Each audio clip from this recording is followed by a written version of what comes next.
Indicator 13 is a measurement tool that is used to hold schools accountable for providing appropriate transition planning.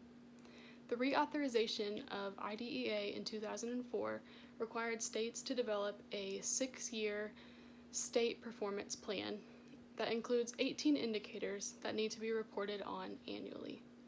According to the Indiana Department of Education, the federal Indicator 13 is the percentage of students with IEPs ages 16 and up with an IEP that includes appropriate, measurable post-secondary goals that are annually updated and based upon age-appropriate transition assessment, transition services, including courses of study that will reasonably enable the student to meet those post-secondary goals.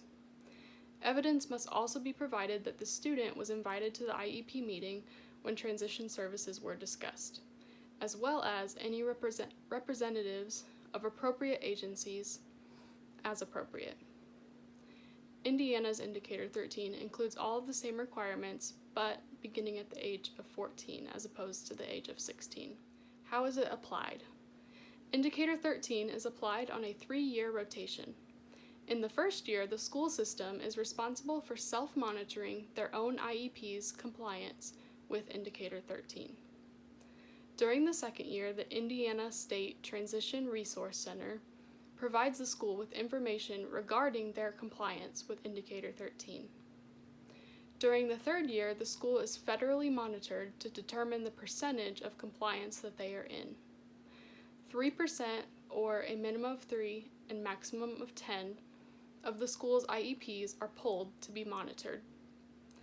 The school's Indicator 13 is calculated by taking the school's number of IEPs that were polled divided by the total number of IEPs that were found out of compliance.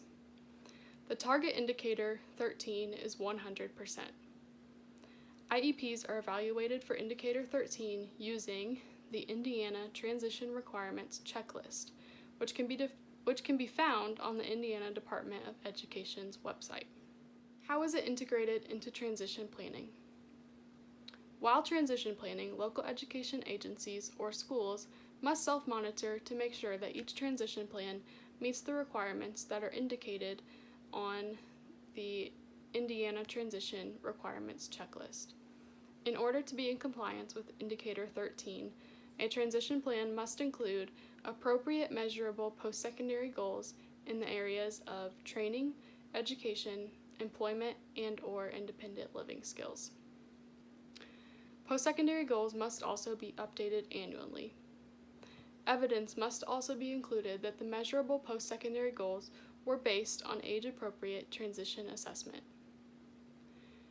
Transition services in the IEP must also reasonably enable the student to meet his or her post-secondary goals. Transition services must include courses of study that will reasonably enable the student to meet his or her post-secondary goals. Annual IEP goals must be related to the student's transition service needs.